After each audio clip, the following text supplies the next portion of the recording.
Namaskar. Idea. It is the most fascinating starting point. An idea is a dot which contains the entire universe within itself. It is a seed which has the power to nourish and propagate. It is the very first element which helps to define ourselves. Radical ideas are not just contained in the boundaries of a point, dot, or origin, but they are loops in the form of vibrating strings. If we wish to understand how an idea originates, we have to travel the height, length, and breadth of it in our mind. If we wish to know how do the other ideas come and connect to us, if we wish to seek the many options available to us, all we have to do is ask the right question to ourselves. For the correct inquiry is half the solution within itself. The idea of being an Indian classical dancer was truly one filled with fear. In this very fast world, which is changing every minute with economic, social, and technological developments, being steeped in a tradition 2500 years old was truly intimidating. But I have taken to my calling, dance, Kathak, and explore it as an expanse available to me filled with possibilities. Kathak is my idea, dot, origin, my canvas of possibilities. This life is lived in its many dimensions and its beauty, and I have chosen the medium of dance to live through each of them. Dance is my exploration, expression, catharsis, celebration, creation, and meditation. These dimensions are not just coordinates, but for me they are markers to travel a set path in my life. And in this three-dimensional world that we live in, I see the 3D in the physical, mental, and the spiritual plane. Add to this the beauty of the fourth dimension of timelessness of arts. And what you get is a unified little universe within each of this dimension, waiting for us to explore it to its fullest capacity. In this world where we are filled with many choices, especially while choosing a career, arts somehow has taken a backseat. The key example of this was during the pandemic, the government of India announcing the arts industry as the #1 industry of non-essential services. It has made being an artist extremely challenging and also financially non-feasible. Somehow during the academic progression in our country, the arts are taken as a secondary or a tertiary subject, simply a feather in the hat of the children and young adults. Still, dance was given to me by my family as a beautiful gift. Ever since I was 6 years old, I have lived with the idea of dance, loved it, been sad and angry with it, explored within it, but truly never left it. I can relate countless incidents where my family or myself have had to sacrifice so many things, be it the very first obstacle of finding the right guru, not knowing which path to take, what is the next step, for I don't belong to a family of artists.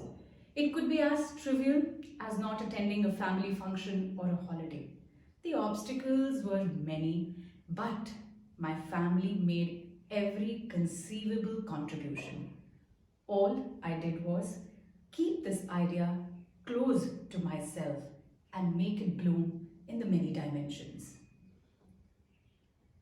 Being an Indian classical dancer is a very immersive journey, but one which is filled with endless uncertainties at every step of life.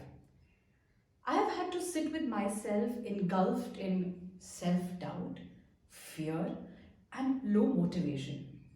Also remember that dance is an extremely physically strenuous activity. Broken bones, bruised soul, bleeding skin, aching body is something which is probably our everyday life. Also, the Indian classical arts is a very small community, extremely competitive, with not much knowledge about how to move forward. And in that, this very dimension, the first one, our physiology, becomes a temple.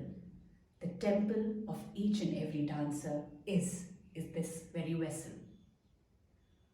All I had was my honest intentions, this vessel, my limbs, the limitedness of my own ideas, but only one clarity, the ultimate goal of this first dimension of the physical self, which is to attain satisfaction, positivity, hope, a little bit of love.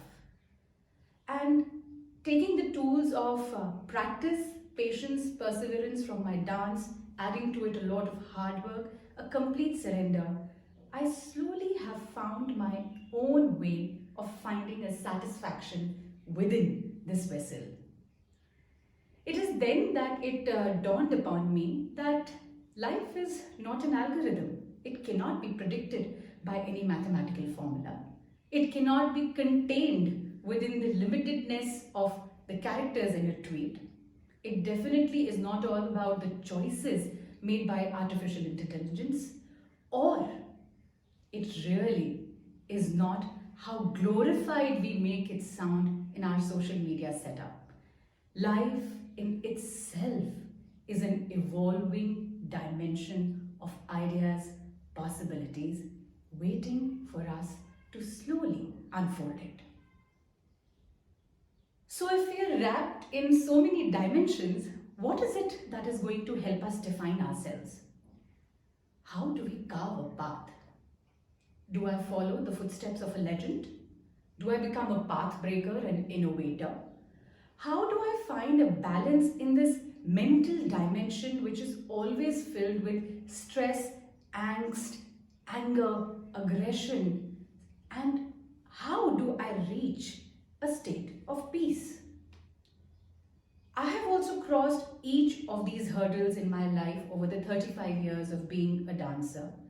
Right from the first hurdle as a child in academics, moving on to the rebellious stage of being a young adult, having to choose a career which is safe, comfortable, and of course, the emotional upheavals. For me, dance was always a choice at the front, back, and center of my life because it gave me a lot of confidence. It added a unique tone to my voice. It gave me a chance to be my own true self, and most of all, it gave me silence. I have also been one who has succumbed to the social pressures. I completed my master's in economics and took up a job in the financial sector. I worked 6 days in a week, 12 hours every single day, dealing with the most important and sensitive thing, the hard-earned money. And I still somehow found time to stay connected to this love of mine, dance. It could be a small recital, my riyaz, attending a workshop, a concert. I somehow was a superfluously happy person, but a very dissatisfied soul. I have no shame in accepting it that I was living in a constant dilemma. Most of us are. What do we pick? A comfortable job? A business idea? A creative venture? Let's be a traveler, an influencer. No, power, post, status. Is that what is critical? It's like these many molecules in the form of options that are floating all around us. I call this the adjacent possible. We are always simply one tiny step away from connecting the dots to make it real. I've had the fortune of connecting this beautiful thread in the form of dance. I discarded my job in the banking industry just a couple of years into it and chose to dive in this endless sea of the Indian classical art forms. It is this step that led me to peace, the very end goal of this second dimension that we constantly carry with ourselves, the mind, the emotions. Over the years, I taught myself, found my own conversations with dance, surrounded myself with people who inspired me, who became my teachers, guides, my light, who helped me weave a fabric of my own character.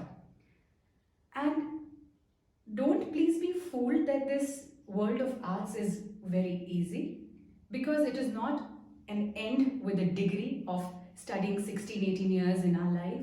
No, it is an examination every single time we step on stage. It is not also about the tick mark performances or the much coveted awards. The field of arts is an endless ocean of knowledge, observance, and most of all, experiences. Today, I don't just follow a single point path of being a performer. I have had the opportunity of integrating the vision of my life into Kathak, holistic development. I'm not just a performer, but a teacher, writer, artist, somebody who helps others explore their inner creativity. With the simple motto that we must be honest, allowing ourselves a chance to lead a life with diligence, discipline, and devotion. Few years back, if somebody told me that I would be hosting my own art exhibition, I would have definitely laughed. At the time of pandemic, just like all of us, even I got to explore my creative side a little more.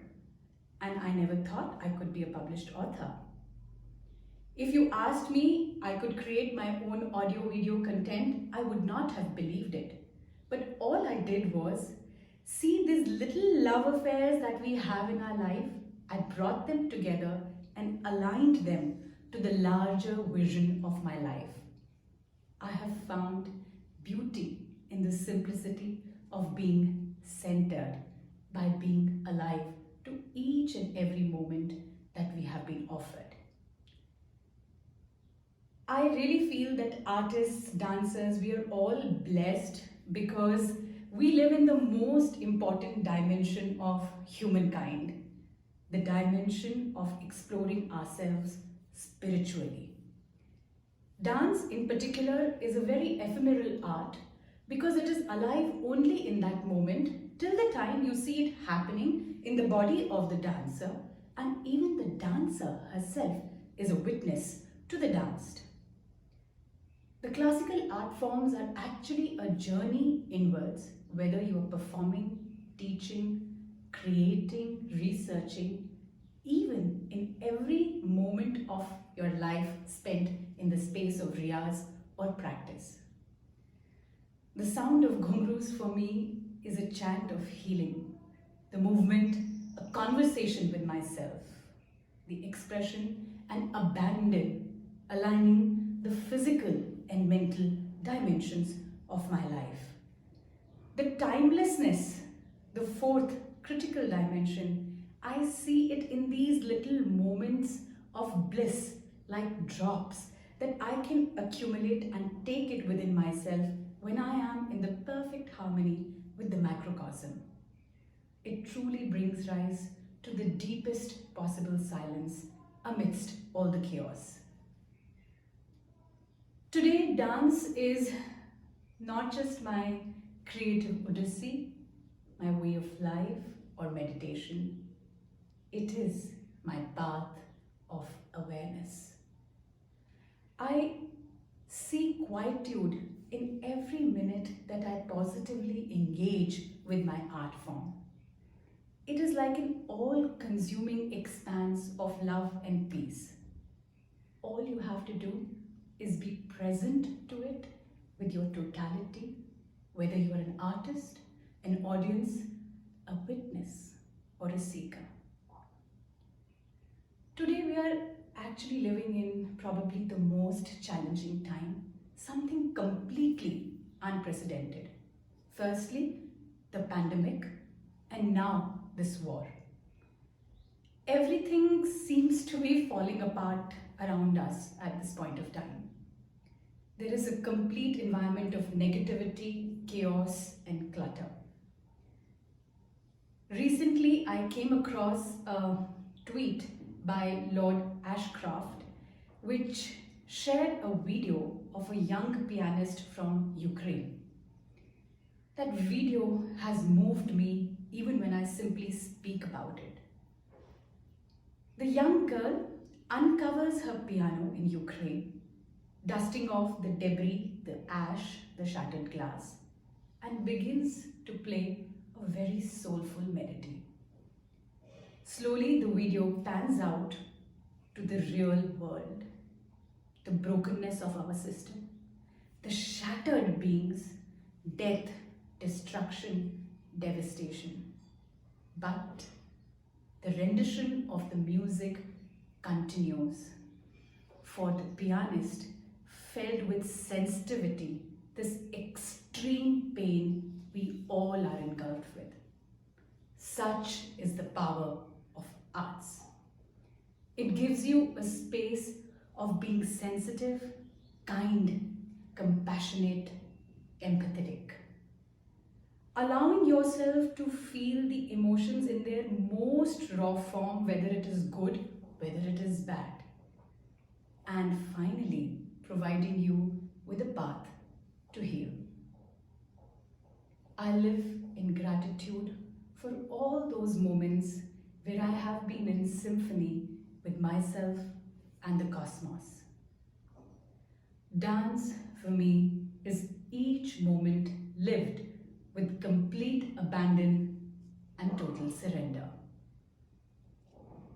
I am the body, transient. I am the idea, ephemeral.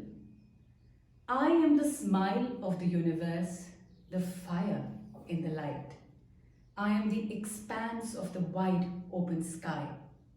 I am the pause in the word. I am the stillness in the dance, the pause in the music. I am the love in surrender. I am the union of the many dimensions. I am me, and then